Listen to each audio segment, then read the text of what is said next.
Buenas, bienvenidos a Terra Mágica. Estoy aquí en un hangout en privado porque lo estamos haciendo a las 10 de la mañana, entonces ahora mismo no habrá mucha gente tampoco en directo.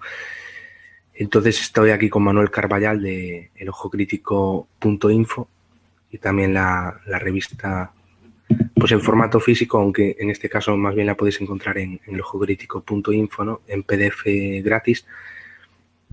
Y hoy le voy a hacer preguntas y una entrevista sobre los documentos desclasificados por el Ejército del Aire, no tanto la digitalización, sino la desclasificación de los 90, ¿no? Entonces, bienvenido. ¿Qué tal estás? Hola, Alex, ¿qué tal? Mi primera pregunta que me gustaría hacerte es, tú has hecho en un programa de radio, si no recuerdo mal, hace poco, ¿no? Que el Ejército del Aire había, vamos a decir, le decía a Ballester Olmos que JJ Benítez era sensacionalista y al revés también le decía a JJ Benítez que Ballester Olmos era sensacionalista, ¿no? Tú hablabas como si estuvieran metiendo por ahí enemistad, ¿no? ¿Cómo fue eso? ¿Qué nos puedes decir? Sí, bueno, nosotros en el Ojo recibimos durante los últimos 4 o 5 años cientos de documentos no desclasificados todavía hoy, documentos OVNI relacionados con el tema OVNI del Ejército del Aire y de otros ejércitos, ¿no? Y de otras fuerzas y cuerpos de seguridad del Estado. Y después de ver todos esos memorándums internos, correspondencia interna, después de haber identificado nosotros a todos los jueces instructores, es decir, a los autores de todos los expedientes OVNI del Ejército del Aire, después de haber tenido una relación personal directa con Ángel Bastida, el general Bastida fue el primer responsable de la desclasificación y con muchos miembros del Ejército del Aire vinculados a la desclasificación, nos dimos cuenta de que había dos grandes tendencias, es decir, a principios de los 90 hubo dos personajes, hubo más, pero fundamentalmente dos personajes que ofrecieron al Ejército del Aire la posibilidad de desclasificar toda la información OVNI a través de dos sistemas diferentes. Por un lado estaba Vicente Juan Ballester Olmos y por otro Juan José Benítez. eh, Ambos se ofrecían para, de una manera u otra, mediar en esa desclasificación. Ballester Olmos ofrecía el Centro de Estudios Interplanetarios y su experiencia como analista del fenómeno OVNI, y según unas cartas que yo pude conseguir en su día, antes de la desclasificación, del año 92, y que enviaba Benítez al Ejército del Aire, y un intercambio de correspondencia entre el Ejército del Aire con la Casa Real, Benítez proponía que se liberasen todos los informes OVNI a través de un libro benéfico que él se ofrecía a coordinar y cuyos ingresos, cuyos fondos irían destinados a una fundación benéfica presidida por la reina Doña Sofía, que tanto Doña Sofía como el rey Don Juan Carlos tienen mucho que ver con la desclasificación, tienen un cierto protagonismo en esto de la desclasificación. Y luego vimos que el Ejército del Aire mantuvo durante mucho tiempo una relación con Benítez y una relación con Ballester. Y a cada uno le decían lo que quería escuchar. No solo ellos, sino que yo te puedo decir por experiencia propia que yo he entrevistado a jueces instructores, a jueces que son autores de varios expedientes OVNI, y a mí me decían una cosa, y cuando quienes iban a hablar con él eran Ballester o eran Ricardo Campo o alguno de los miembros del movimiento pseudoescéptico, le decían todo lo contrario, ¿no? Eso es lo que nos llevó a la conclusión de que de alguna manera nos decían lo que queríamos escuchar, dependiendo de quién fuese el interlocutor.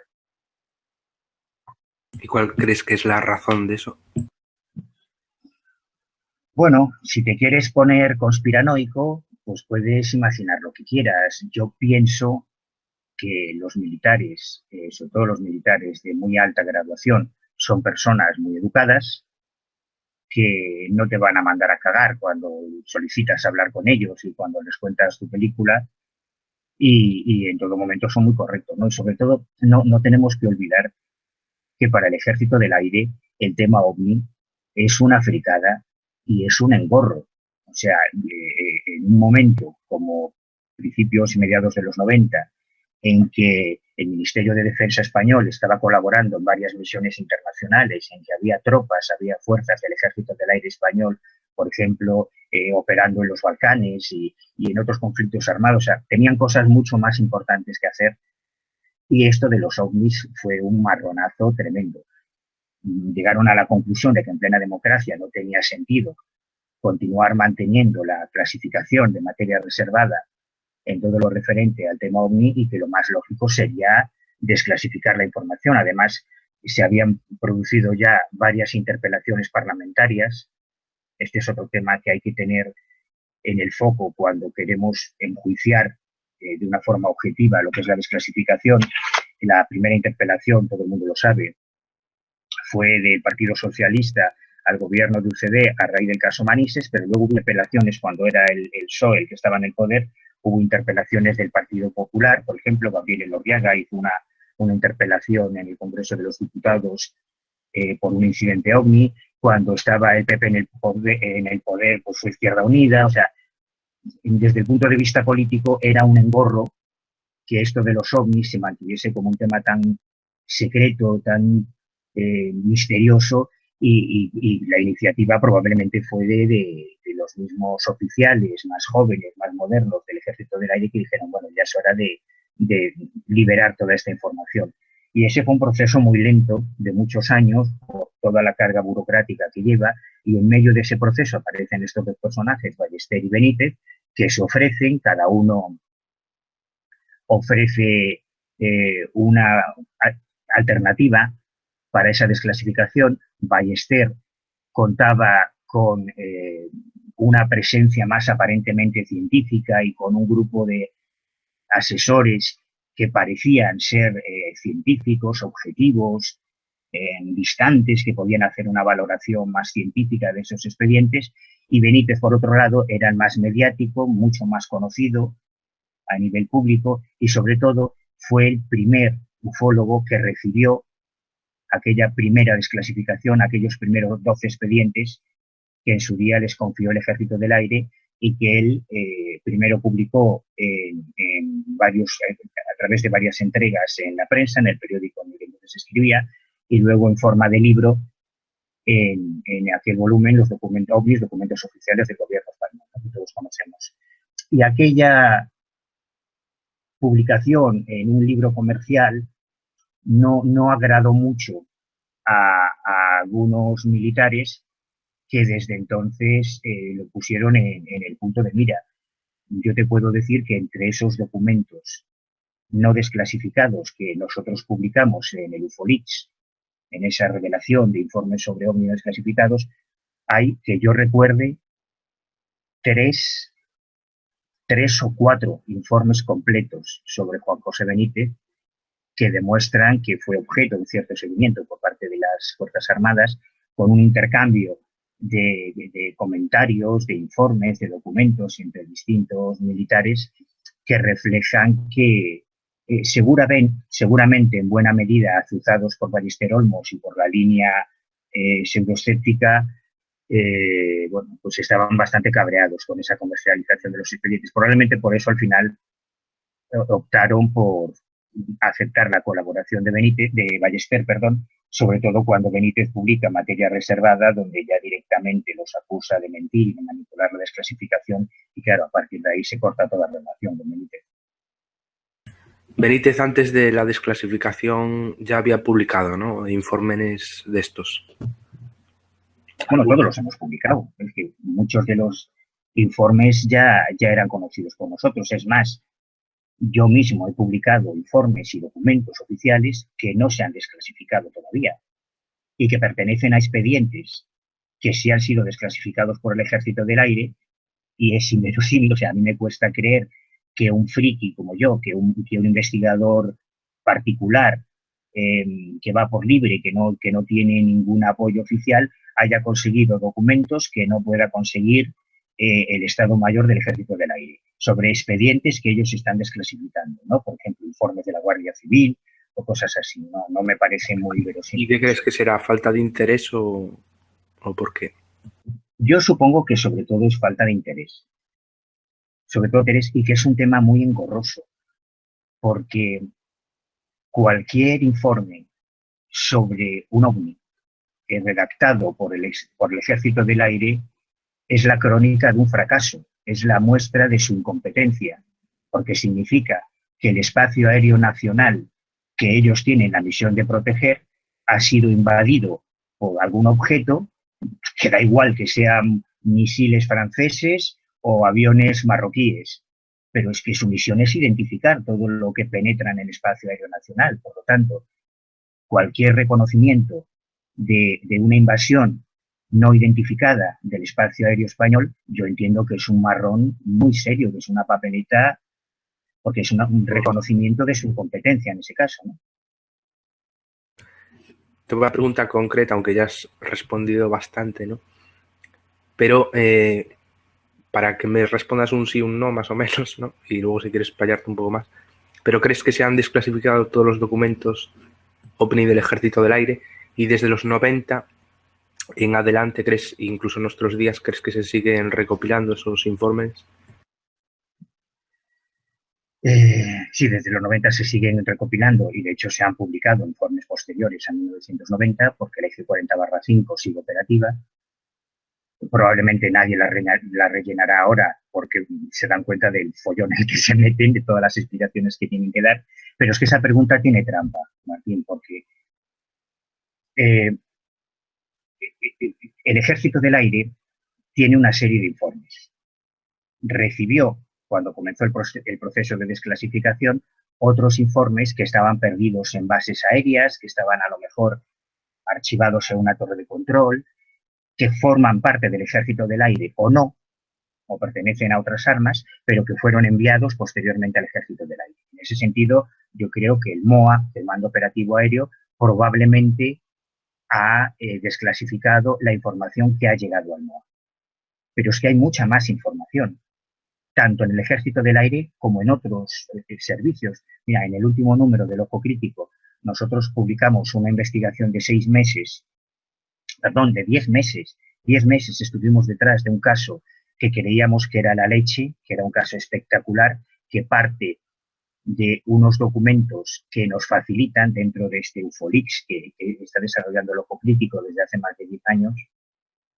Alguien nos envía unos documentos que él consiguió en la base en el cuaderno de pilotos de la base aérea de Manises, y esos documentos que nosotros acabamos de publicar hace 4 días en el último número del Ojo Crítico no están desclasificados. Sin embargo, forman parte del Ejército del Aire porque están extraídos del libro de pilotos de la base aérea de Manises. Por lo tanto, es evidente, ¿no?, que hay otros documentos del Ejército del Aire que no se han desclasificado. O bien porque el MOA no tiene conocimiento de ellos o porque no le dio la gana, no lo sé. Pero que existen esos documentos es así. Pero es que además la trampa está en circunscribir los documentos oficiales sobre ovnis al Ejército del Aire. Es que hay casos de la Armada, es que hay casos del Ejército de Tierra, es que hay casos de todas las policías autonómicas, es que hay casos de la Policía Nacional, es que sobre todo hay casos de la Guardia Civil. Hay docenas y docenas de expedientes OVNI de la Guardia Civil que no se han desclasificado ni se van a desclasificar porque no hay ningún organismo que centralice esa información, ¿no? Y nosotros los vamos encontrando caso a caso cuando estás buceando en un archivo de una comandancia o de una casa cuartel o de un cuartelillo y te encuentras con esos expedientes. O sea que la respuesta es que existe más información que la que ha desclasificado el Ejército del Aire, sin ninguna duda.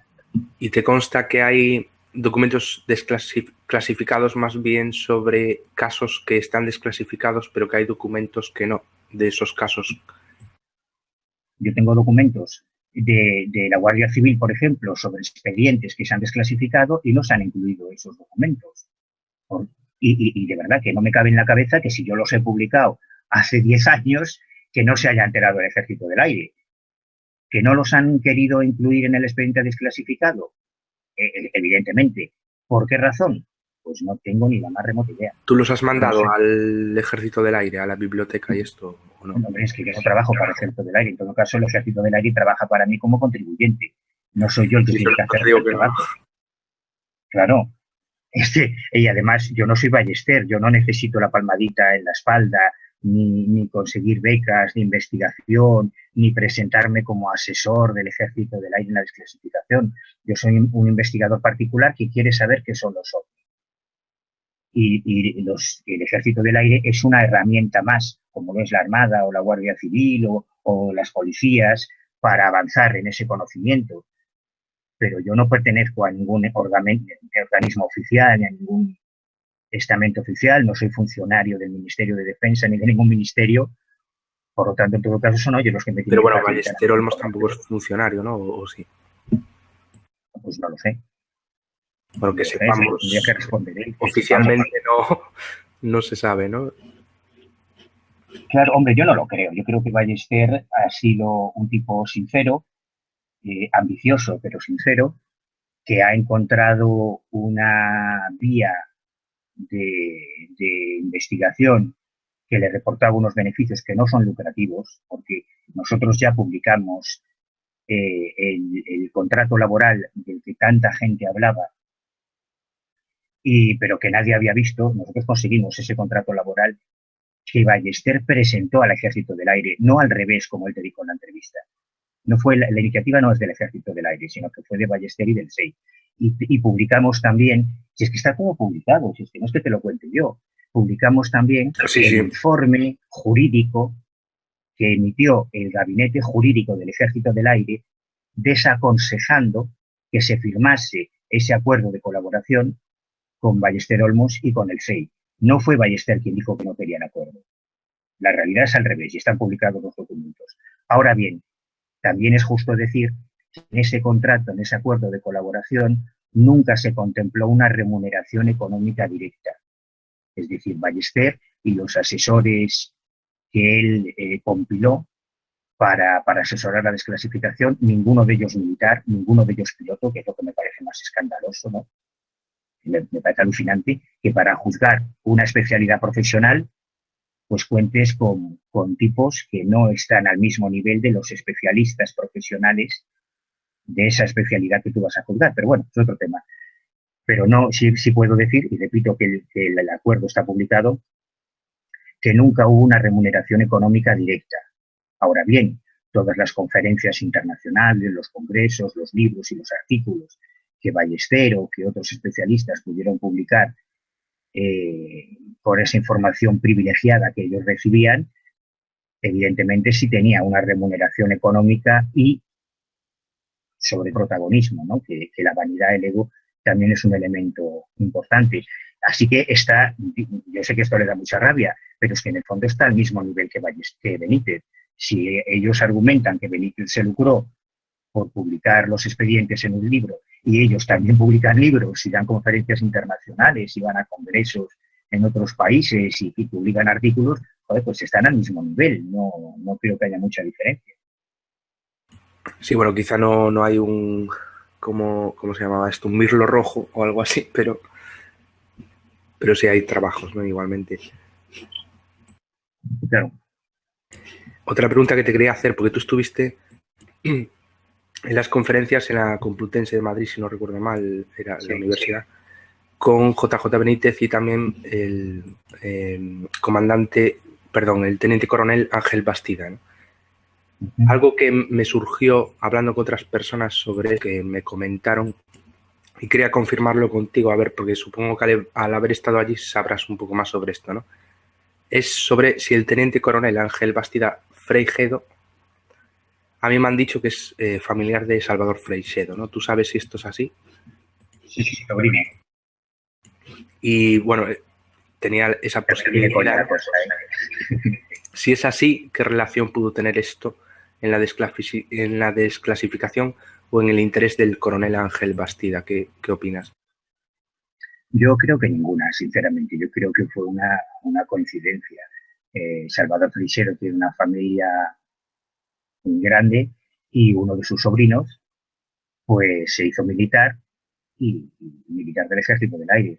No creo que haya, entiendo que es un argumento que puede disparar muchas teorías conspiranoicas, con nosotros lo hizo.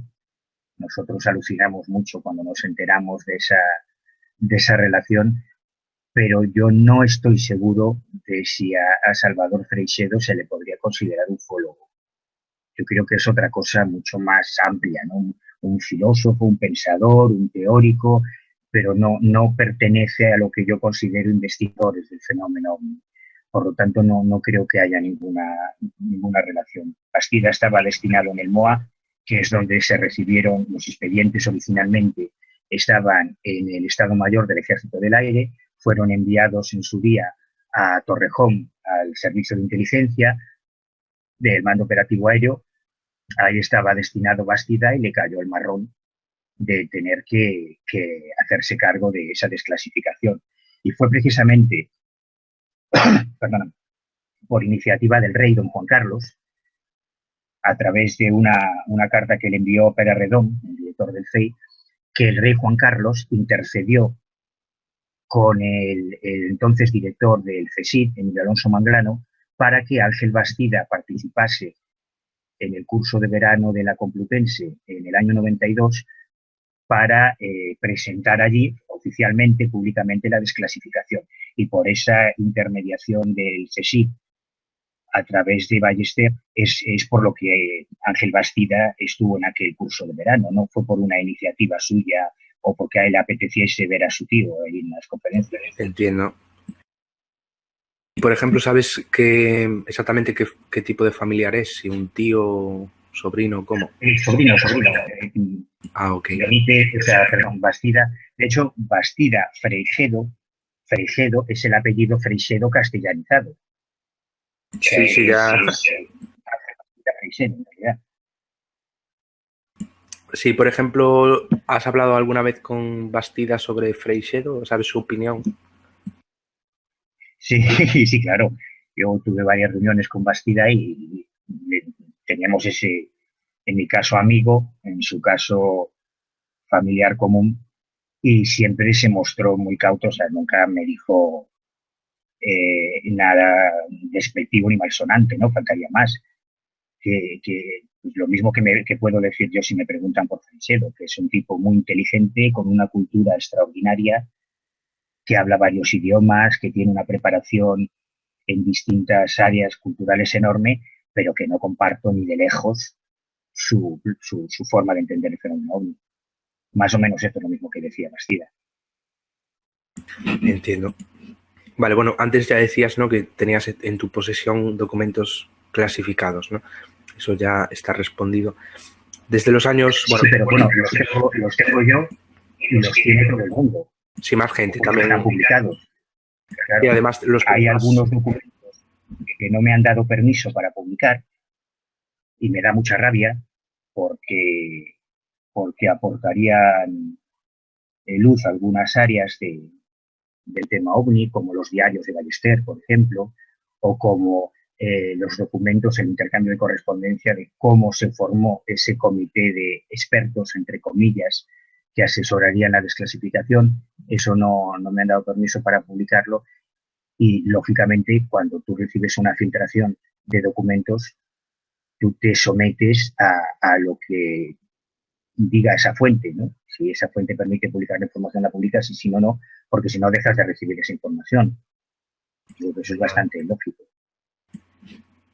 Y además de tipos, también hay otras personas que dicen eso, que tienen documentos que el ejército no ha desclasificado. No eres tú solo, ¿no?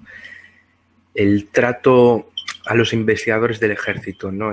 Sería la pregunta sobre qué trato tuvo el ejército con los investigadores, ya que en el Ojo Crítico publicabais algo sobre lo que le pregunté también a Ballester Olmos, que son las declaraciones de Joan Plana, que decía que los militares traicionaron a los ufólogos que les ayudaron. ¿Cuál es tu opinión sobre esto? Y exactamente quién le hizo la entrevista, no sé si fuiste tú a Joan Plana. Fui yo. Sí, fui yo. Pues yo comparto su opinión. O sea, el altruismo, la generosidad que pretendían los militares, pues a lo mejor no se ajusta a la realidad. Cuando el Centro de Estudios Interplanetarios invirtió muchas horas de su tiempo invirtió dinero en hacer pericias, en hacer informes, en hacer trabajos que además resultaron muy útiles al Ejército del Aire para poder explicar la inmensa mayoría de los casos antes de desclasificar los expedientes. Ellos pretendían algo a cambio, simplemente que se les reconociese su trabajo. Y cuando el general Rocamora dio por concluida la desclasificación y publicó un informe, un trabajo, relatando la historia de la desclasificación desde el punto de vista militar, los obvió totalmente, ¿no? O sea, pasó de ellos como de comer mojones. No existían en ese proceso.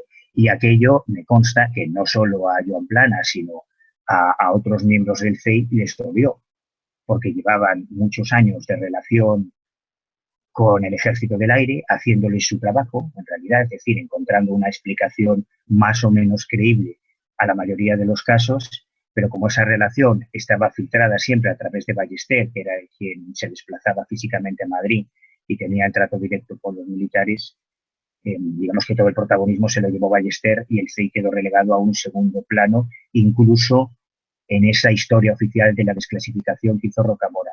Y eso es lo que les hizo a algunos de ellos sentirse traicionados. Entiendo. De los 122 casos, creo que eran 123, tengo aquí mal apuntado. ¿Cuántos, desde tu punto de vista, han sido explicados satisfactoriamente y cuántos han quedado sin explicar? Esto también nos decía Ballester Olmos, no sé si compartes su idea. Sí, yo creo que la inmensa mayoría están explicados razonablemente, como la inmensa mayoría de los casos ovnis. Es que si traspolamos las dos estadísticas, una global y otra concreta de los documentos de la casuística ovni desclasificada por el Ejército del Aire, yo creo que probablemente el porcentaje estadístico será muy similar. Todos los investigadores del mundo coinciden en que la gran mayoría de los incidentes ovnis reportados tienen una explicación, bien atmosférica, meteorológica, astronómica, aeronáutica, bien como fraudes o como otro tipo de fenómenos, ¿no? La gran mayoría de los casos ovni tiene una explicación. Lógicamente, la gran mayoría de los expedientes de la casuística militar recogida en esos expedientes también tendrán una explicación. Pero lo que yo diga no tiene ningún valor. Lo interesante es que en la base aérea de Torrejón, en el seno del mando operativo aéreo, es decir, dentro del servicio de inteligencia del Ejército del Aire, que estaba llevando adelante el proceso de desclasificación, además de Rocamora y además de Bastida, había muchos más funcionarios, muchos más militares trabajando allí.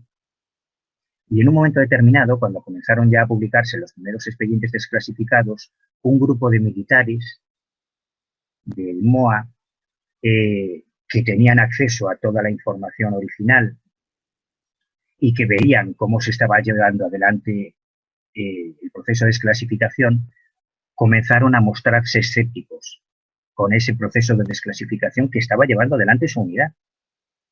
Y crearon un grupo, el Grupo GAO, que llegó a emitir, yo creo que hemos publicado dos o tres informes del GAO. Por lo menos dos, puede que tres, en el ojo crítico. Informes redactados por ellos en los que cuestionaban la valoración que se hizo a nivel oficial, a nivel público, sobre algunos casos.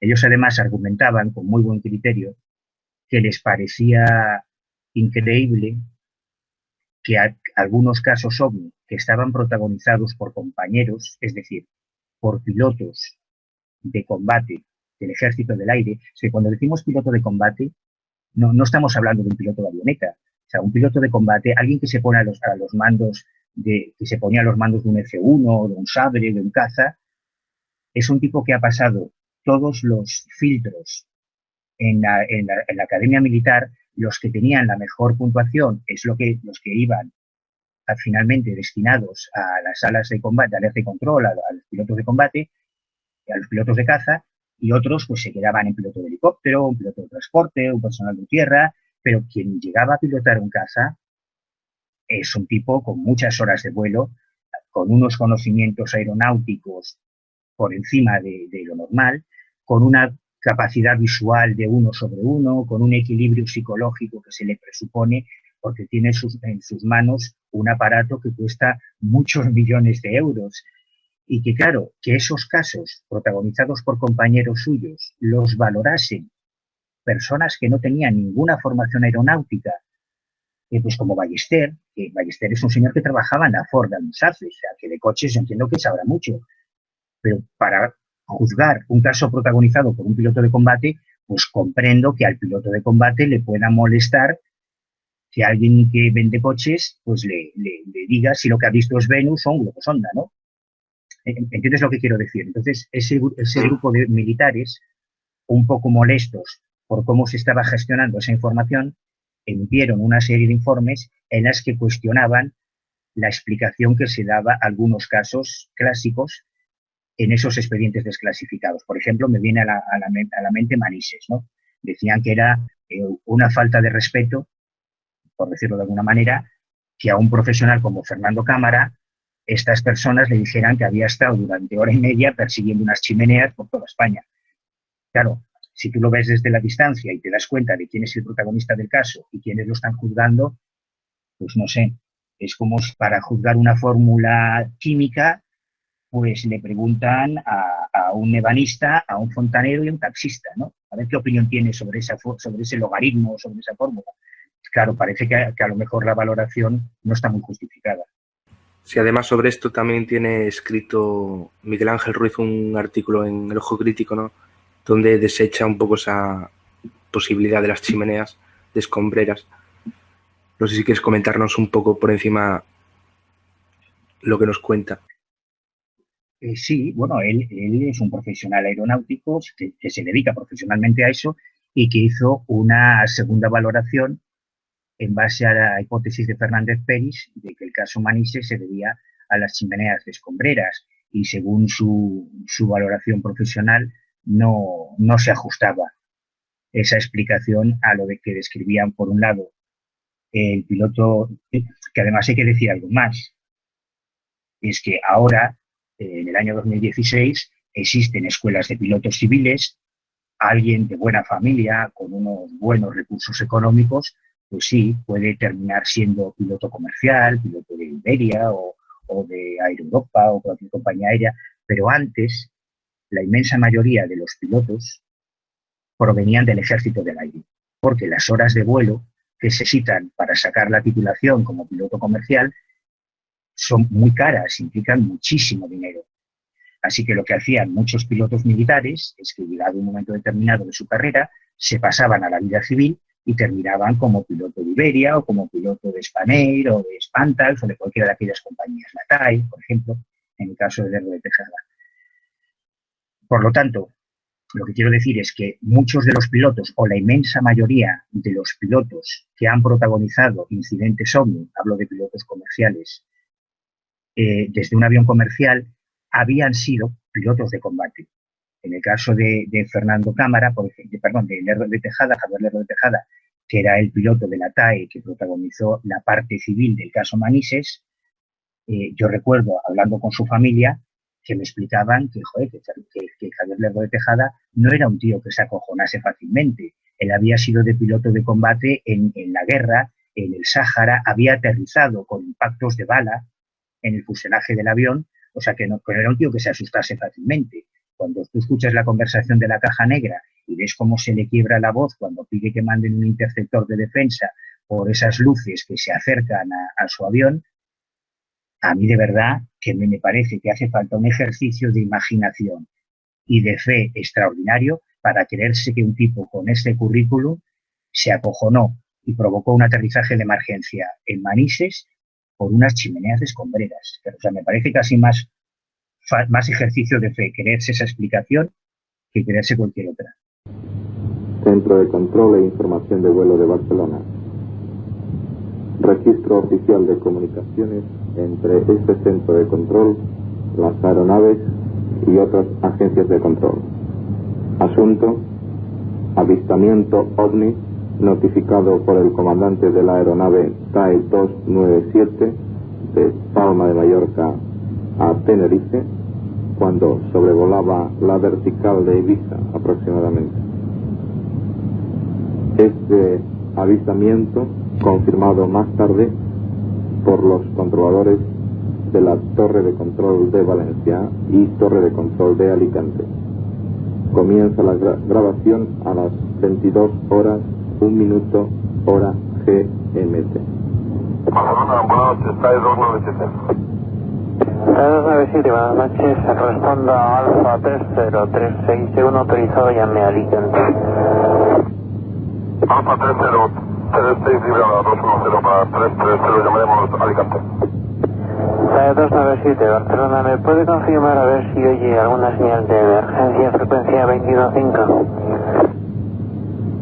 ¿Puedes repetir en Barcelona, que es que no hemos recibido? Si me confirma, a ver si oye en frecuencia 21.5 alguna señal de emergencia. Afirmativo, ponemos 21.5 y estamos a la escucha y le avisaremos si recibimos algo. 297, gracias. Una estación llamando el 121.5.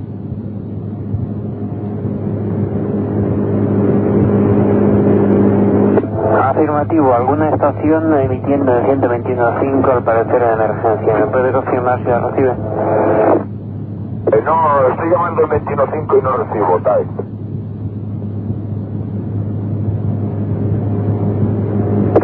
Barcelona, Espanta, 836, buenas noches. 836, buenas noches, respondo a 3043. Una estación llamando el 121.5 para TAE. 3043. 3043 respondiendo, Espanta 836 y Durango 255 para 290.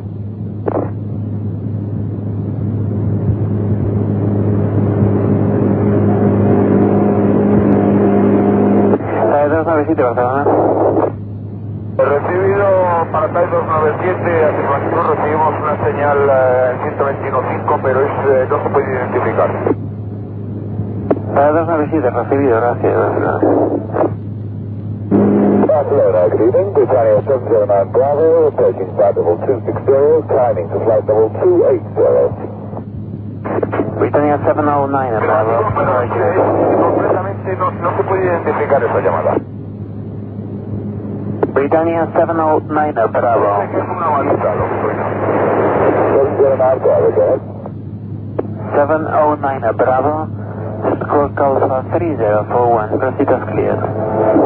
Britannia 709 Bravo, score 3041.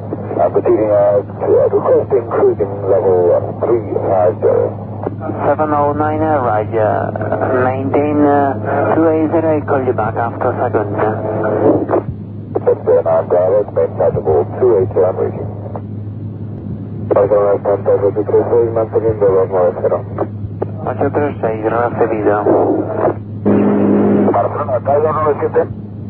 TAE 297, dígame. Confirmamos que tenemos algún tráfico próximo a nosotros, a nuestra izquierda, aproximadamente unas 4 o 5 millas.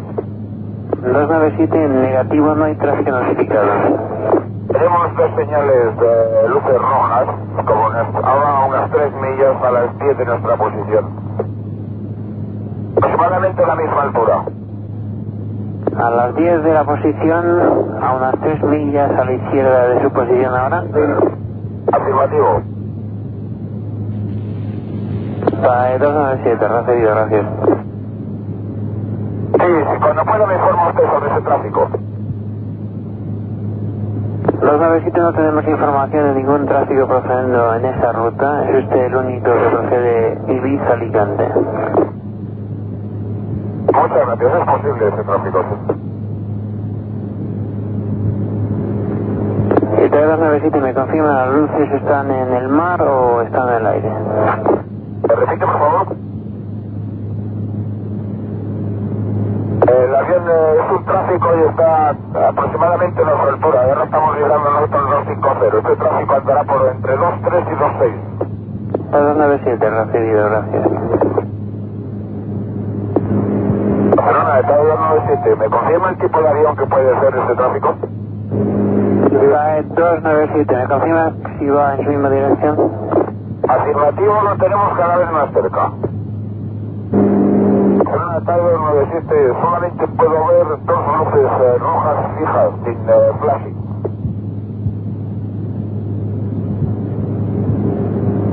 Cae 297, no tenemos ningún tráfico notificado a los alrededores, también hemos llamado a Palma para ver si fuera a nivel 240 inferior y nos ha dicho que no tenía ningún tráfico notificado. Barcelona Tiger 297, he incrementado el rate de ascenso a través de 280 y el tráfico sube mucho más rápido que nosotros y se acerca cada vez más. 297 recibida. Britannian 709, Bravo, reaching for level 350. 709, Bravo, reach flight level 350.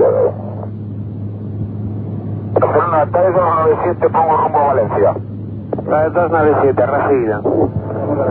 709, Bravo, leading flight level 280, flight level 350. 709, Bravo, Roger.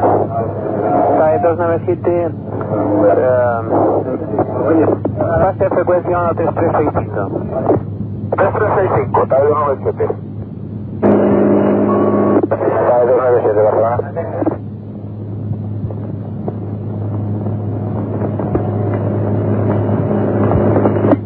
Tiger 297, Barcelona. Delante para Tiger 297. 297 desea que comuniquemos con algún interceptor de la defensa. Ahora mismo estoy ahora 290, mantengo 290, me voy para Valencia, rumbo a Valencia. De acuerdo, ¿desea que llamemos a algún interceptor de la defensa? Si es posible, sí, información, porque el tráfico está a menos de media milla y ahora mismo ha bajado un montón, ha bajado, ahora debe estar unos 3.000 pies por debajo de nosotros. De acuerdo, vamos a comunicar con defensa por si sale algo. De acuerdo, ahora mantengo 290, me voy al borde de Valencia. Recibido. Nosotros hemos puesto primario a ver si localizábamos algún tráfico y no nos sale nada. Notifique mientras le sea posible la posición del tráfico. De acuerdo, manteniendo de momento 290, el tráfico se establece otra vez a nuestra altura, casi a unos 280 del nivel. Está subiendo otra vez y lo tenemos a una media milla aproximadamente. De acuerdo. Rumbo Valencia ahora, TAE 297.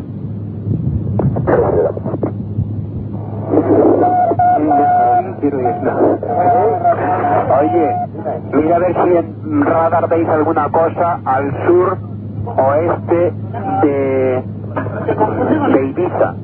¿Al suroeste de Ibiza? Sí. No vemos nada. Vale. ¿A qué nivel? Está todo disculpado.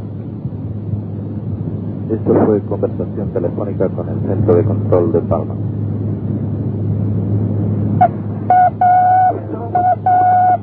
Vale, doy estimada. Sí. Oye, cópiate estimada.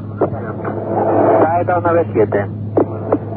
TAE 297. ¿Tiene algún sitio por aquí? No tienes nada. Cópiate es una ficha amarilla que viene al... exactamente, te voy a decir la posición exacta. Está a 63 millas en el Royal 142 del borde Valencia y viene a tomar tierra porque le sigue un objeto no identificado y entonces pues ha preferido tomar tierra a continuar volando con este señor no. De acuerdo, a Valencia, ¿qué hora más o menos? Carabel de Palma a Eco Golf de Golf Charlie Oscar. Golf Charlie Oscar, vale. Estima a los en 8 minutos. 8 minutos, vale, pásamelo ya. Pásamelo. ¿Para qué nivel lo quieres? Empecé para 150. Vale. Fue conversación telefónica con el Centro de Control de Valencia. Volvemos a las comunicaciones radio con el vuelo TAE 297. Inicialmente descienda a nivel 250. Ok, librando 290 a 250 con el tráfico a la vista, lo estoy rebasando ahora, está a menos de media milla.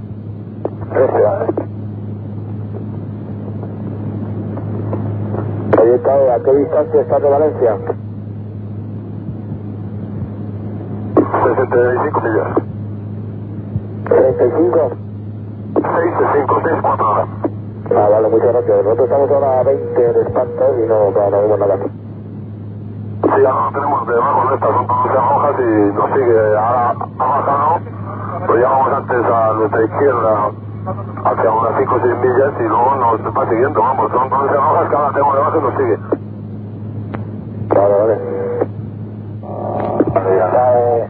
Estos 97 estamos en contacto con defensa y ahora nos informarán de cualquier anomalía que puedan ver en sus pantallas. Recibido muchas veces. Estamos autorizados cumpliendo los 5-0 inicial. Correcto, le aviso para más defensa. ¿Cuánto quiere inicialmente? 297 puede continuar a 150 a su discreción. 5-0 a nuestra discreción y ahora estamos llegando a 270. Resto.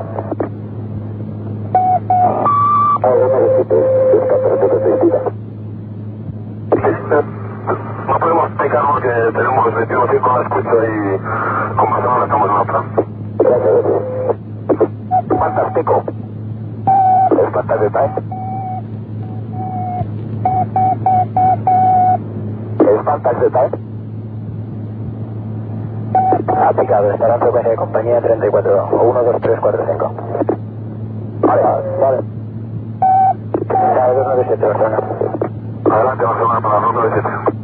¿Sigue viendo el tráfico? Es afirmativo. Está bajando ahora más y lo tenemos detrás nuestra, a nuestra izquierda. Gracias.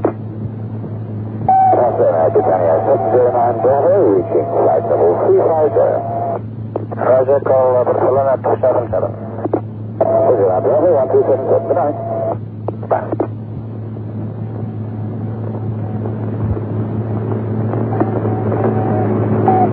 Barcelona 397 liberado a 165 para 150, podemos bajar más.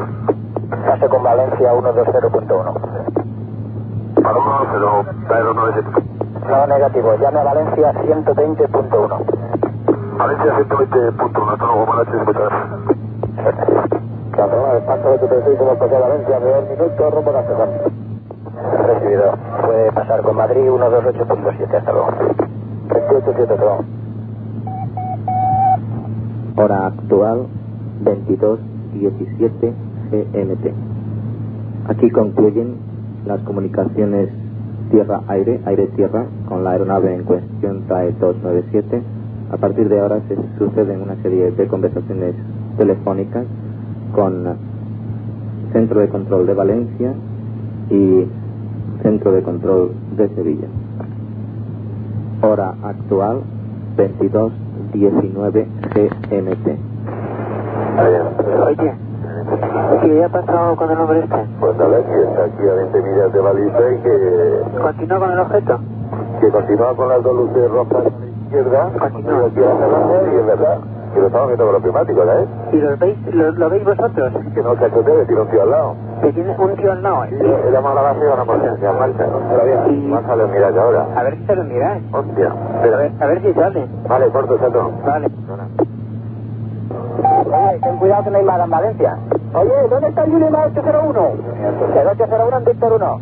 Oye, otra cosa, está contigo, tú le ves en el radar ahora. Sí. ¿Qué quiere? Está a 19 millas de Valencia, sí. En el radial 125. Oye, el puntito ese que le sigue, ¿lo ves en el radar o no? No, es imposible, no lo hemos podido ver. Aquí se ha visto, sí que se ha visto un poquito ahí con los climáticos, sí. ¿Lo habéis visto? Sí, con los climáticos sale de la terraza y yo le... Sí, oye, el Julius Mike este hubiera sido la solución para que lo viera por el radar que yo a bordo. ¿El Julius Mike 81 dice que lo tienes? Acaba de pasar Víctor 1 ahora. ¿Víctor 1 ya para abajo? Sí. Bueno, pues pásaselo a... ¿No te has llamado a ti? No te has llamado, vale. Oye, ¿qué? ¿Dónde me tiene una tomada, Espérate, que está llamando a Madrid, espérate, Marta. Fue conversación telefónica con el Centro de Control de Valencia. 22 horas 27 minutos. Oye, ¿qué pasa con el TAE? El TAE está perdiendo combustible aquí en la baliza y ya se quedará aquí de momento. ¿Y le continúa el objeto detrás? Exactamente a las 22 dejó de perseguirlo, o sea, prácticamente sobre la baliza de Valencia. Vale, gracias. Hora actual 22 horas 28 minutos. De nuevo, conversación telefónica con el Centro de Control de Valencia. Hora actual 22 horas 33 minutos. Bueno, yo creo que los humanos también ante algo que no sabemos lo que es, nos podemos asustar, aunque bueno, tampoco sé exactamente cómo fue, ¿no? Desde luego, pero... Claro, nos podemos asustar ante algo que no sabemos lo que es, no ante algo que sí sabemos lo que es, porque las chimeneas escombreras no se mueven, siempre han estado ahí. Esa ruta, esa aerovía, esa ruta aérea que un piloto hace miles de veces al año, pues siempre están ahí. O sea, que ya sabes lo que es. La única diferencia que se comenta es que había una inversión térmica, ¿no? Que supongo que las haría estar en un sitio diferente en el que estaban normalmente. ¿Sabes qué pasa? Es que yo me he molestado mucho en investigar la figura de los pilotos, porque si bien es cierto que no existen los testigos perfectos y que los pilotos se equivocan o que pueden hacer barbaridades, mira, se acaba de estrellar un avión con todo un equipo de fútbol en una montaña hace unos días, ¿verdad? Pues eso evidentemente es que cometen errores, pero son lo más parecido a un testigo perfecto que tenemos. O sea, evidentemente los astrónomos son muy buenos testigos OVNI porque saben más de astronomía que la mayoría de nosotros, ¿no? Los meteorólogos son muy buenos testigos OVNI porque saben más de meteorología que la mayoría de nosotros. Y cuando un astrónomo o un meteorólogo te dicen que han visto un OVNI, pues presumiblemente tú ya puedes descartar una serie de hipótesis, pues como las inversiones de temperatura o las nubes lenticulares o las conjunciones planetarias, que a lo mejor en otro tipo de testigos podría generar un caso OVNI, porque el testigo no sabe lo que está viendo. Pero es que en el caso de los pilotos, no hablo de los pilotos privados, hablo de los pilotos comerciales y de los pilotos militares, dentro de su formación está la meteorología y está la astronomía, porque se pueden quedar sin instrumental de vuelo y tienen que hacer lo que llaman vuelo visual, orientándose por las estrellas o por las distintas capas de nubes. Es decir, que ellos ya tienen una formación en meteorología o en astronomía mucho mayor que la nuestra. Por eso me parece extraño, puede ser, yo no digo que no, pero desde luego es mucho más extraordinario que un piloto confunda un estímulo atmosférico o meteorológico con un OVNI que lo haga cualquier otro tipo de testigo. Pero es que en la parte militar, o sea, si tú circunscribes el caso Manises solo a la parte civil, a la parte del TAE, vale, pero es que hubo un scramble y hubo un caza que estuvo hora y media detrás de ese objeto. Y Fernando Cámara, yo entiendo que ahora, como colabora con Iker Jiménez y está en Cuarto Milenio, pues ya puede aparecer, a mucha gente le puede aparecer, pues eso, un friki, ¿no?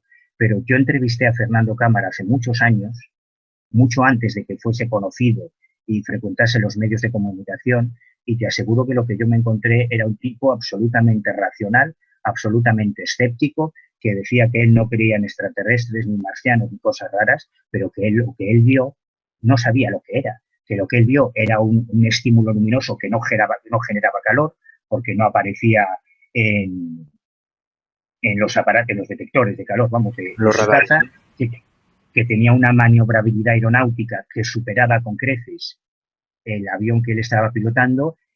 Y, hombre, decir que eso sea una inversión de temperatura o unas chimeneas es que, no sé, es como si dices que era una cometa o que era un globo sonda, es que puedes decir cualquier tontería. A mí, desde luego, no me parece convincente, no me lo creo. Y a los compañeros de Bastida en el MOA de ese grupo del GAO tampoco les pareció convincente. Y ellos tienen una opinión mucho más valiosa que lo que yo pueda decir. Sí, yo entiendo también lo que dicen, ¿no? Que pues es una persona de su mismo rango también debería dar la opinión, ¿no? Con las investigaciones oficiales, es que en las investigaciones oficiales, instructores, normalmente oficiales de graduación, coroneles o oficiales de alta graduación, los que coordinaban la investigación y los que a los distintos, para si había algún fenómeno atmosférico extraño, si había, sin emitir ninguna valoración, enviaban ese informe a la superioridad. Lo extraño de la desclasificación española, que no encontramos, por ejemplo, en la desclasificación o la danesa o en la británica, es que hay una valoración de esos casos que hacen unos civiles que no tienen ninguna relación ni con el ejército del aire. Es que ni uno de ellos, y es que eso es lo alucinante, que no hay ni un especialista en el tema que están valorando, ¿no? Y que también hay, que tienen, no sé si quizá la culpa no fue tanto de ellos, sino del ejército que no hizo su trabajo, ¿no? Pero es que su trabajo no es valorar los casos, encontrar una explicación. Si tú desclasificas unos informes sobre la guerra civil o sobre la batalla de Paracuellos o sobre tú desclasificas los documentos de esa época. No le pides a un historiador ahora, actual, que haga una valoración. No, pero es que lo que nosotros queremos son los documentos, no queremos que nos digan lo que tenemos que creer. Ya decidiremos nosotros si es que yo entiendo que ese paternalismo de los militares hacia los ufólogos está muy justificado, porque la imagen que transmitimos a la opinión pública no puede ser peor, puede ser más deleznable. Pero de verdad que en el mundo de la ufología hay algunas personas con la cabeza muy bien amueblada, con un espíritu muy crítico y nos digan lo que tenemos que creer o lo que tenemos que pensar, ¿no? Ya somos mayorcitos, tenemos mucha más experiencia que ellos en el tratamiento de esta tipo de información y que nos deje en la libertad para sacar nuestras propias conclusiones y para decidir qué casos pueden tener una explicación o no. Pero, repito, es una actuación muy inusual en el tratamiento de las materias clasificadas que se adjunte un anexo, una valoración redactada además por personas que no son especialistas en la materia, diagnosticando o concluyendo cuál es el caso. Es que eso no se ha visto en ningún lado, más que en España, y es un poco raro. Y vuelvo a insistir, es como si en una desclasificación de cualquier otro tipo de materia confidencial o de materia clasificada se le pide a un asesor civil contemporáneo que haga una valoración pues de quién fue la culpa de la Batarama en base a los documentos desclasificados. ¿No? Hombre, tú lo que tienes que hacer es desclasificar esa información y ya serán los historiadores o los analistas los que la valoren. Creo yo. No, sí, yo por otra parte también creo que son diferentes. No es lo mismo un hecho histórico que, por ejemplo, si habláramos de una leyenda sobre brujas o en este caso sobre objetos volantes no identificados, ¿no? Creo también que una parte no es una leyenda, Martín, es que son hechos históricos. En Bardenas Reales ocurrió algo.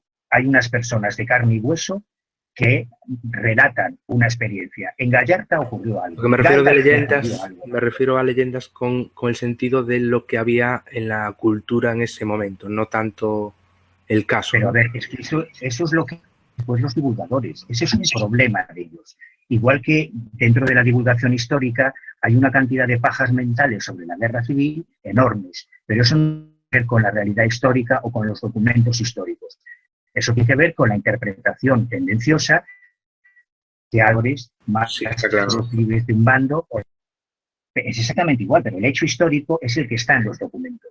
Esa es la realidad histórica. Ese es el valor que tienen los documentos oficiales, porque han sido redactados en el momento, en caliente, con unas entrevistas a los testigos en caliente, donde hay unas fechas, unos datos que no tienen que ver con las especulaciones, las conjeturas o las tesis que quieren hacer después los divulgadores o los periodistas. Lo importante son los documentos y eso es lo que deberían desclasificar, creo yo. También habían esos documentos, no partes en negro. Yo recuerdo mucho de, sobre todo esto lo hablaba JJ, ¿no? Esas partes en negro, ¿sabes exactamente qué contenían? ¿Has podido acceder a algún documento clasificado entero, pero que estuviera también tachado con negro en otras partes o no? Sí, pero no es nada que no supiéramos. Porque, por ejemplo, en casos de Sevilla, tuvimos la suerte, también nos ocurrió en Canarias, dentro de esta corriente que llamamos UFOLIC, de revelación de documentos, nos encontramos en varios momentos de historia con personas que...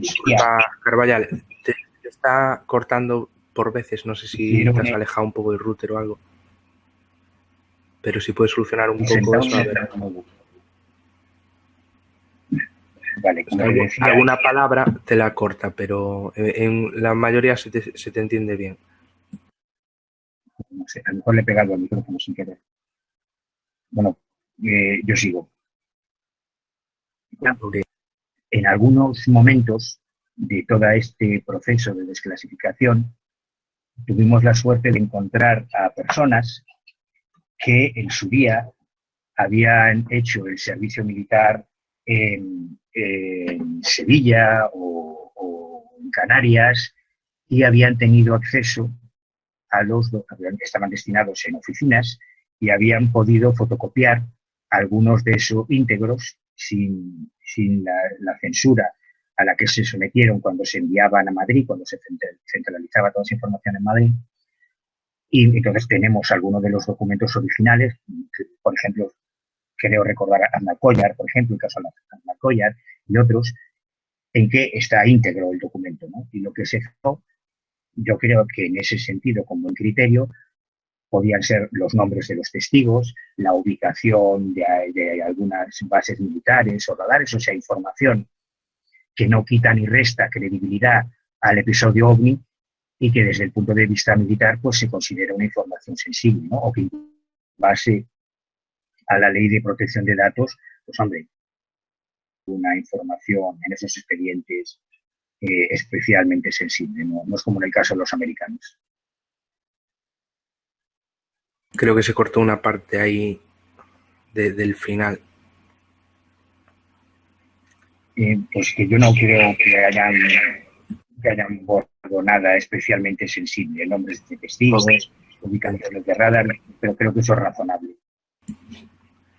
Vale, otra pregunta que te quería hacer es, de todos los expedientes, ¿hay alguno que te parezca interesante especialmente? Hombre, a mí es que los que me parecen interesantes especialmente no están desclasificados. También es una coincidencia, ¿no? ¿Y de esos cuál sería el que más interesante te parece? Más, sin duda, el caso de Sanz Benito y Luis Carballo. El caso de Red Age, unas obras en Zaragoza, un caso diurno, no nocturno como la mayoría, un caso radar visual, en que no solo el piloto tiene contacto visual con el objeto, sino que también hay confirmación en radar, un caso en el que no hay un piloto, sino al menos dos pilotos diferentes, desde dos aviones diferentes que ven el mismo objeto, un caso en el que además los pilotos, uno de ellos llegó a comandante de Air Europa en la vida civil y otro llegó a ser el jefe de la base militar de Zaragoza, la base hispano-norteamericana de Zaragoza, y un caso, vamos, yo creo que es el mejor caso OVNI de la historia de España, y no, lo que crea yo tampoco importa mucho, pero es que para Ballester Olmos también es probablemente el mejor caso de la historia de España, y para JJ Benítez, su antagonista, es el caso que ilustra la portada del libro Materia Reservada, ¿no? que escogió para ilustrar la portada de Materia Reservada. Y hombre, y si Benítez y Ballester coinciden en algo, en que este caso es tan valioso, ya solo por eso merece la pena prestar especial atención. Lo curioso es que este es uno de esos informes, de esos expedientes, que, según el Ejército del Aire, debió traspapelarse, se desmaterializó, desapareció, pasó a otra dimensión, fue abducido por los americanos, no lo sé, pero el caso es que no está entre los expedientes desclasificados. ¿Y exactamente nos puedes contar cómo fue el fenómeno, qué tipo de objeto era de forma y qué hizo exactamente? Pues estaban haciendo unas maniobras conjuntas, el Ejército del Aire con la Fuerza Aérea Norteamericana. Estos dos pilotos despegan, creo que pilotaban Sabre en aquel momento, y en un momento determinado, cuando ya están en el aire participando en los ejercicios, el centro de control les dice que tienen un eco no identificado, una traza en el radar primario no identificada, y les dan las coordenadas para que se aproximen a ver si pueden tomar contacto visual con ese objeto e identificarlo. Eran las 11 de la mañana y estamos situándonos en la base aérea de Zaragoza, que era una base conjunta de los norteamericanos y de España, ¿no? En ese momento. Y tanto Luis Carballo como Sanz Benito ponen morro hacia esas coordenadas y después de varias pasadas por fin toman contacto visual con un objeto que ellos definen no como una luz, no como un platillo volante, no como nada a lo que estamos acostumbrados, sino como una especie de huevo metálico. Esta es la expresión que utilizan, que era como un huevo metálico rodeado de ventanillas, como unos pequeños ojos de buey, y con una especie de birrete en la parte superior del objeto. El birrete es ¿qué es el birrete? Como una especie de sombrerito, como una especie de protuberancia en la parte superior de ese huevo. Eso es lo que ellos describieron. Curiosa visión, ¿no? No sé muy bien qué puede ser eso. Y bueno, ellos tampoco. Ya. Lo entiendo, ¿no? En muchos de los expedientes se dice que han sido desclasificados por determinados motivos, ¿no? Esto era una pregunta que también le hacía Ballester Olmos y hace pensar sobre si habrá más material clasificado que por determinadas cuestiones no se ha desclasificado. ¿Sabes? Bueno, ya nos has contado, ¿no?, que hay casos clasificados, pero ¿sabes cuál puede ser los motivos, por ejemplo, por los que se mantiene clasificado?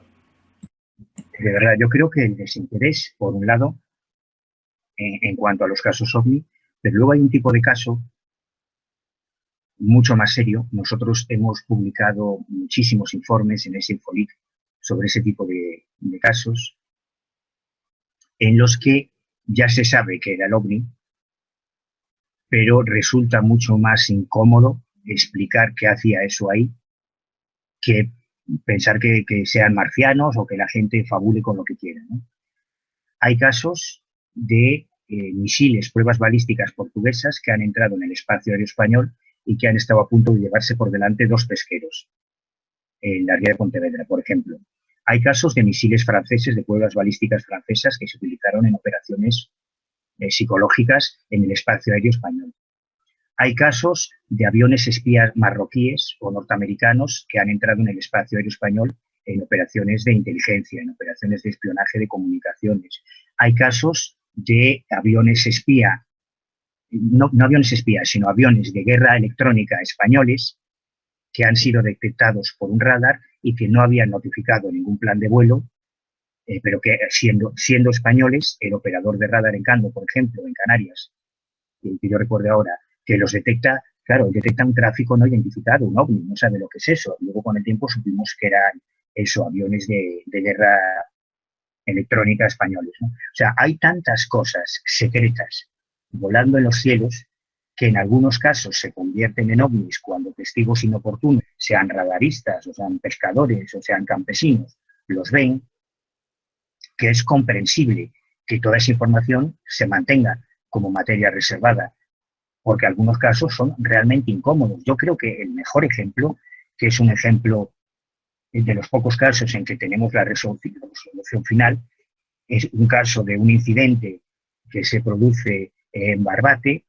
Yo estuve allí con los testigos y los testigos decían que vieron una cosa rara, que subía, que bajaba, que hacía unas cosas extrañas y que de repente se estrelló. Y que después de estrellarse aparecen unos helicópteros militares de la base de Rota, americanos, que aterrizan allí, que recogen los restos, que se los llevan. Vamos, o sea, como si estuvieses viendo una película sobre Roswell, pero en España. Y claro, en ese caso, como en otros casos parecidos de ovnis estrellados en España, solo teníamos el testimonio visual de los paisanos, de las personas que vieron el estrellamiento de ese objeto que ellos no sabían lo que era, y luego a tropas, a militares uniformados, en este caso americanos, recogiendo los restos y llevándoselos. Lo que ocurre es que en el caso de Barbate, por primera vez, como ahora todo el mundo tiene teléfonos móviles y cámaras, ahora esto ya es más difícil. Y alguien tomó una serie de fotografías de ese objeto y se las pasó a Izquierda Unida. Y cuando Izquierda Unida hace una primera interpelación preguntando qué fue lo que se estrelló en Barbate, el Ministerio de Defensa se hace el loco y dice que ellos no saben nada. Y cuando adjuntan las fotografías en las que se evidencia que se trata de un dron, de un avión no tripulado, un avión espía americano, que se estrelló en suelo español y que las tropas americanas recogieron sin pedir permiso a nadie, como si esto fuese Texas, me decía Gabriel Elorriaga, era el diputado de la Comisión de Defensa de Izquierda Unida que presentó esta interpelación, decía que esto era inaudito, ¿no? Que aquí llegaban los americanos como si esto fuese Estados Unidos y hacían lo que les daba la gana y que eso no se podía consentir. Y cuando ya presentan esas evidencias, pues claro, el Ministerio de Defensa tuvo que reconocer, bueno, sí, pues efectivamente esto fue una operación americana, sin ningún incidente, sin ninguna trascendencia, pero que pudo haber generado un conflicto diplomático. Hay casos mucho más graves, ¿no? Entonces, toda esa dimensión del fenómeno OVNI que no suelen tratar los ufólogos, que es otra de esas asignaturas pendientes que tenemos, justifica por qué muchos casos OVNI permanecen y permanecerán como materia reservada porque son un auténtico engorro, son un problema difícil de justificar de cara al contribuyente. Y no tiene nada que ver con extraterrestres, ¿eh? Si encima tuvieran que ver con extraterrestres, ya no te cuento.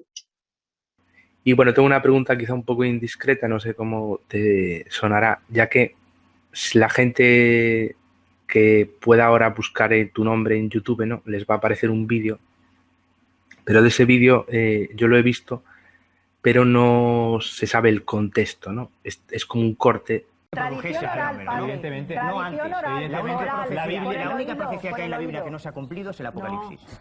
¿O no? ¿Quién ha dicho que no se ha cumplido? Ah, ya se ha cumplido el Apocalipsis. La caída del Imperio Romano no se ha cumplido. Ah, pues ya está usted No, el Imperio Romano no sigue. cayó el Imperio No, el Romano. Imperio Romano sigue en el Vaticano y bastante Entonces fortalecido. hablamos de los 7 sellos. Por lo cual- No entremos en confusiones históricas Déjame notables. acabar el argumento, déjame acabar el Un argumento, porque me imperio parece que tiene... Déjame acabar el argumento. Oiga, es que...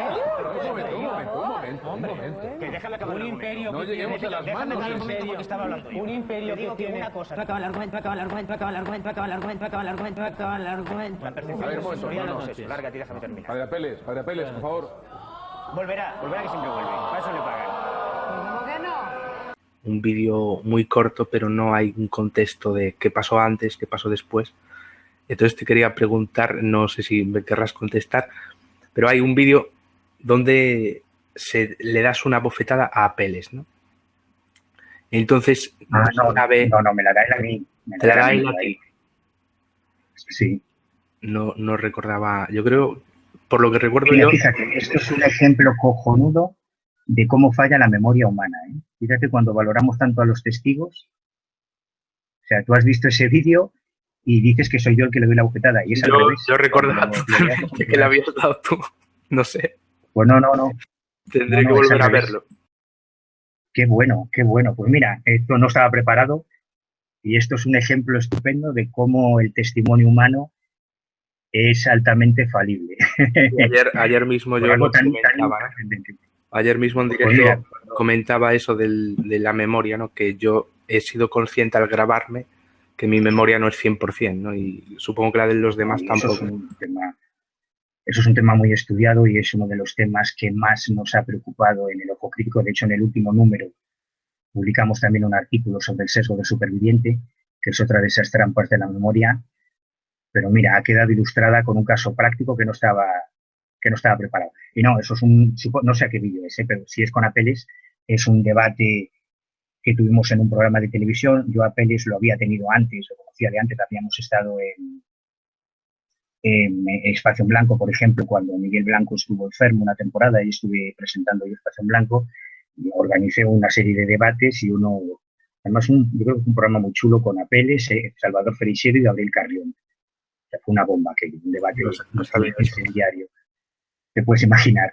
Y luego coincidimos en otro debate en que Apeles y yo estábamos del mismo bando, eso es lo cachondo, que nosotros dos nos íbamos a enfrentar a 3 videntes en un debate sobre las mancias, la adivinación del futuro, pero claro, llegó un momento en que el debate se caldeó porque yo planteaba que, si bien estoy de acuerdo en cuestionar los dones proféticos de los videntes, tiene gracia que un sacerdote cuestione los dotes, los fenómenos proféticos, cuando un tipo de libros revelados son los libros proféticos, ¿no? Y a lo largo de la historia de la Iglesia, pues profetas, adivinos, visionarios han condicionado mucho el tema de la Iglesia. Entonces ahí el debate, digamos que se torció un poco por la credibilidad o no de las Escrituras y de la Iglesia, y el tema se caldeó mucho y llegamos a las manos literalmente, pero yo no soy quien le da la bofetada, ¿eh?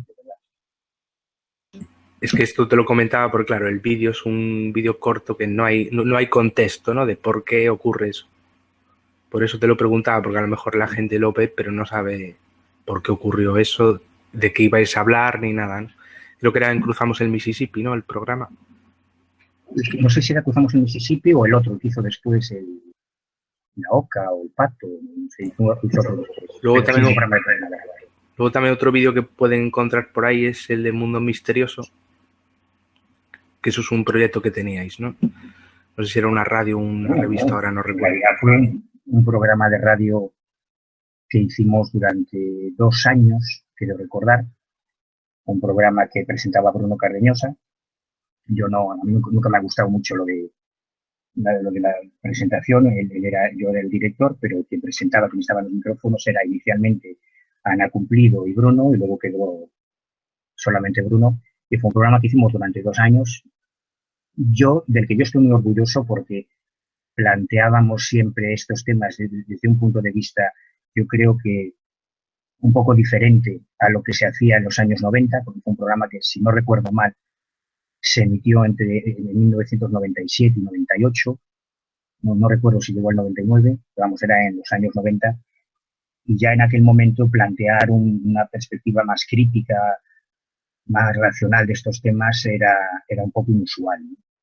Ahora también lo es, pero en aquel momento era bastante más. Ya para terminar, darte las gracias por esa mención en el Ojo Crítico, ¿no? En el último Ojo Crítico y en el anterior también. También mencionar eso, que tienen el ojocrítico.info, donde pues la hiciste tú entre otras personas, ¿no? Hace tiempo ya esta revista gratuita, ¿no? Donde se trata estos temas de una manera crítica en la mayoría de artículos, ¿no? Y también estás colaborando en La Rosa de los Vientos, ahí te tenemos todos los fines de semana, ¿no? En el debate La Zona Cero. Y bueno, invitar a la gente a eso, ¿no? A que vaya a esos sitios. Y bueno, ya si quieres decir algo que no te haya preguntado sobre los documentos desclasificados y la digitalización, pues adelante, ¿no? Si te queda algo por decir. No, yo creo que lo inteligente siempre es escuchar a todo el mundo y luego sacarte tu propia conclusión. En el ámbito ufológico de la desclasificación hay dos escuelas muy marcadas que aglutinan a la inmensa mayoría de los aficionados. Por un lado está la escuela liderada o representada por Ballester Olmos y por otro la de Benítez. Yo creo que lo razonable es conocer las dos, leerlos a los dos y que luego cada uno saque sus propias conclusiones. Pues muchas gracias por estar por aquí. También deciros que creo que es la tercera entrevista o la cuarta, no recuerdo exactamente, con Manuel Carballal. Las otras las tenéis en el podcast, que las hice ya hace tiempo. Y bueno, quizá algún día las subiré a YouTube, no sé, eso ya hablaré con todas las personas a las que entrevisté para pedirles permiso, pero probablemente pues las acabe subiendo algún día. Y bueno, gracias. Hasta otra. Gracias a vosotros y por mi parte ya lo tienes, ¿no? Para hacer con ellas lo que quieras, por lo menos por lo que me respecta. Un saludo. ¿Cómo dijiste ahora mismo? Por mi parte ya lo tienes o algo así, no entendí. Que por mi parte el permiso ya lo tienes para hacer con ellas lo que quieras, subirlas a YouTube. Vale, pues gracias. Lo que quieras, vamos. Vale, pues eso es todo en esta entrevista. Hasta otra. Chao. Hasta siempre.